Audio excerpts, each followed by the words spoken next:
बैरकपुर के अर्दली बाजार में युवक को मारी गोली।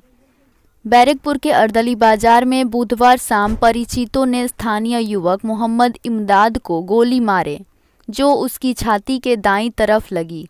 पुरानी इलेक्ट्रिक सप्लाई परिसर के भीतर गोली लगने से घायल हुए इमदाद को लोगों ने BN बोस अस्पताल पहुंचाए। मौके पर पहुंचे बैरकपुर कमिश्नरेट के DCP सेंट्रल इंद्रबदन झा ने बताया कि इमदाद के साथ उसके जान पहचान के 3 युवक थे, उन्हीं ने गोली मारी है। আমরা খবর পেলাম কি 3:15 নগর একটা এখানে গুলির ঘটনা হয়েছে। ব্যারাকপুর থানার পুলিশ, টিটাগড় থানার পুলিশ, আমরা এসিপি ডিসির সঙ্গে সঙ্গে এখানে ভিজিট করে দেখলাম। এখানে আসার পরে আমরা ইনকোয়ারি করার পরে জানা যায় কি একজন আহত আছে, একজন ওর উপর ফায়ারিং এর ঘটনা হয়েছে।